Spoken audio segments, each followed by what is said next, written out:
Violência americana foi incapaz de resolver o problema da violência afegã. Esse é o Visão Libertária, sua fonte de informações descentralizadas e distribuídas. As cenas no aeroporto internacional de Cabul, nesse dia 16 de agosto, dão o tom do desespero no Afeganistão. Pessoas correm pela pista querendo desesperadamente embarcar em qualquer avião para qualquer lugar. Os voos comerciais foram todos cancelados. Os poucos aviões militares que decolaram foram cercados na pista por pessoas tentando se agarrar até o trem de pouso. Infelizmente, algumas pessoas acabaram caindo com o avião no ar. Muitos querem fugir porque viver sob o Talibã é um pesadelo, principalmente para mulheres. O grupo extremista religioso prega obediência cega à letra do Corão e entende que mulheres não podem andar na rua desacompanhadas, devem usar a burca completa tapando até os olhos, não podem exercer nenhuma profissão fora de casa, sequer podem estudar. Imagina a decepção de um grande número de meninas afegãs que, na sexta-feira passada, se despediu da escola para nunca mais voltar. Mas se tem muita gente para quem o Talibã é extremamente ruim, existem pessoas para quem tal tomada de poder significa simplesmente a certeza de execução. Militares, políticos, funcionários do governo que apoiaram os Estados Unidos nesses 20 anos no poder estão sendo sumariamente executados. Qualquer pessoa que tenha, direta ou indiretamente, ajudada durante a ocupação americana está correndo risco de vida. Alguns dos líderes do Talibã que ocuparam o palácio presidencial foram prisioneiros dos americanos em Guantánamo, onde muitos foram torturados. Esse pessoal não gosta dos americanos e de quem os ajuda. Esses precisam fugir do país rapidamente, porque muito em breve provavelmente não terão mais essa possibilidade. Engarrafamentos também tomam conta da cidade, com pessoas buscando se refugiar onde for possível. Lojas que vendiam produtos para noiva pintam as imagens com medo da reação dos fundamentalistas religiosos. Pior, as pessoas correram para sacar seu dinheiro nos bancos para poder fugir, mas os caixas 24 horas e as agências dos bancos pararam de funcionar,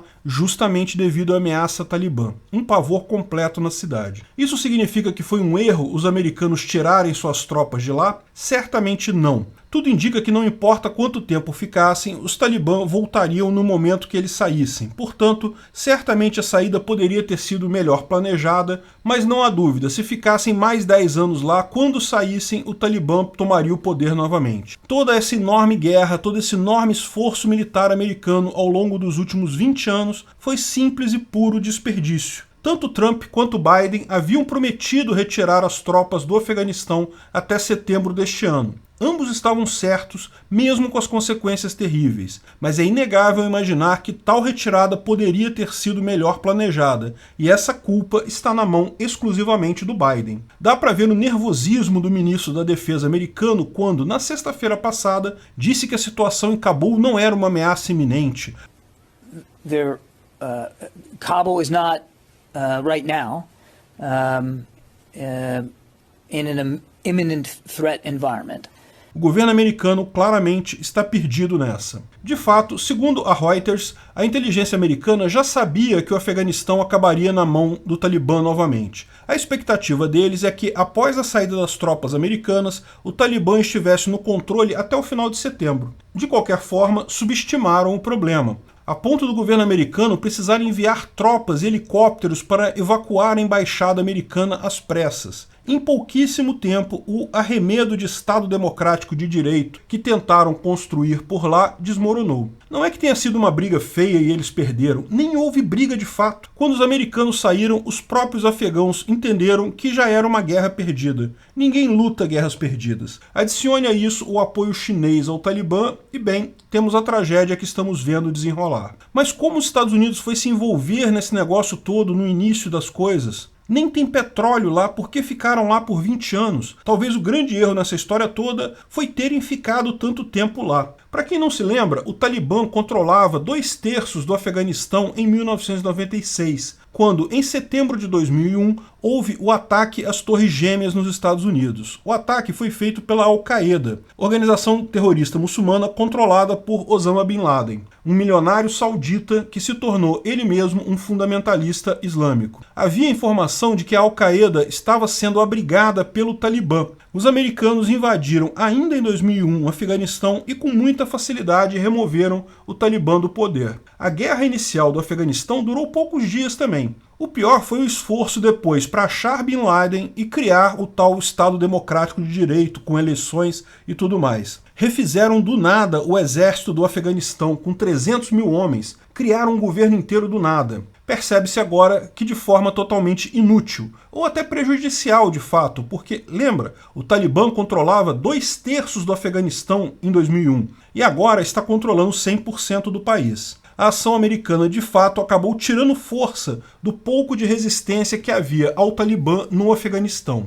A ilusão de um Estado democrático de direito existiu apenas enquanto os Estados Unidos mantinham sua força por lá. Isso foi bom para muitos afegãos, é verdade. Mulheres podiam andar nas ruas sozinhas, não precisavam mais usar a burca completa, podiam frequentar escolas. Mas tudo isso deixou de existir no segundo que os americanos foram embora. O governo americano investiu 2,4 trilhões de dólares nessa guerra. Pior, a vida de 2.500 soldados americanos e de 20 mil outros americanos levados para trabalhar lá. No que se sabe agora, era uma ilusão. No final, nem punição pelo 11 de setembro foi, porque descobriu-se depois que Osama Bin Laden estava no Paquistão, não no Afeganistão. O fato é que, para o povo do Afeganistão, a vida vai ficar mais complicada daqui para frente. Não apenas para mulheres e crianças, as mais sacrificadas com as regras medievais sem sentido do Talibã, mas também para os homens, porque mesmo tendo privilégios em tais regras absurdas, em última análise, vão estar sujeitos, junto com as mulheres e crianças, a mais uma ditadura imposta pela força. Todo Estado é uma violência contra os indivíduos, mas não há dúvida que existem estados piores do que outros. Agora, existe uma visão de futuro positiva para o povo afegão. Mesmo que leve algum tempo e fatalmente exista problemas no caminho, o Talibã reinava até 2001 num país sem acesso à informação. A internet ainda era bem comum por lá e a infraestrutura do país não existia. Nesse tipo de situação, a crença cega em ideais perversos pode ser grande. Os poucos canais de informação tendendo para uma visão moral, social única, seja ela o socialismo, o comunismo, seja a religião fundamentalista, seja o que for, gera uma uniformidade de pensamento preocupante. Os Estados Unidos fizeram muita besteira nesse tempo que estiveram lá, mas deram aos afegãos um gosto de liberdade e um mínimo de infraestrutura que garante acesso, mesmo que limitado, à internet. Isso vai fazer uma diferença enorme ao seu tempo. Veja, o Irã, país vizinho ao Afeganistão, da mesma forma mergulhado em fundamentalismo religioso, da mesma forma um país que viu suas liberdades sumirem com os avanços dos ayatolás, a informação descentralizada e distribuída tem dado cada vez mais voz ao povo iraniano. Se não havia sequer possibilidade de questionar o governo iraniano há coisa de 10 anos atrás, no início de 2020 já se viram enormes protestos contra o presidente do país e contra os líderes religiosos, pedindo mais liberdade e independência. E veja, no Irã, toda a infraestrutura de internet acabou surgindo naturalmente, criada pelos próprios iranianos. Afinal, hoje, o ganho de produtividade com tecnologia praticamente impede um governo de frontalmente proibir a internet. Repare como o sistema bancário afegão entrou em colapso com a chegada do Talibã, mas as criptomoedas continuam funcionando por lá. As escolas físicas estão proibidas para as meninas, mas nada as impede de ter aula online. Pessoas podem ajudar do exterior mandando valores. Afegãs proibidas de trabalhar presencialmente podem trabalhar pela internet. Mas, mais importante que tudo isso, pessoas trocando ideias entre si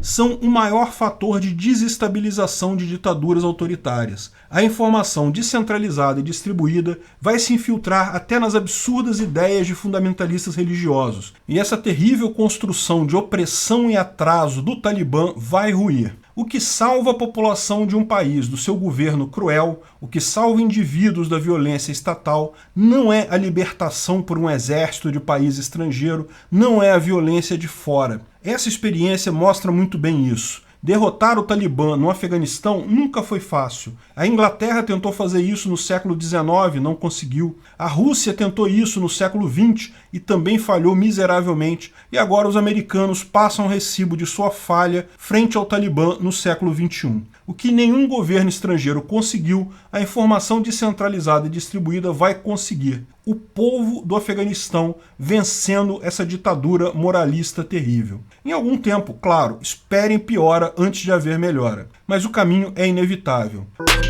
Obrigado pela audiência. Esse artigo foi sugerido por Korobeinik, escrito e narrado por Peter Turguniev. Esse vídeo foi um oferecimento de armataweb.com, cloud e serviços de data center. 100% de compromisso com a satisfação e privacidade dos clientes. Aceitamos Bitcoin. Veja o link na descrição do vídeo. Se você gostou desse vídeo, clique no like e compartilhe ele em suas redes sociais. Se inscreva no canal para nos ajudar, clicando no botão vermelho abaixo. Se quiser ser avisado de novos vídeos, clique no sininho ao lado. Até a próxima!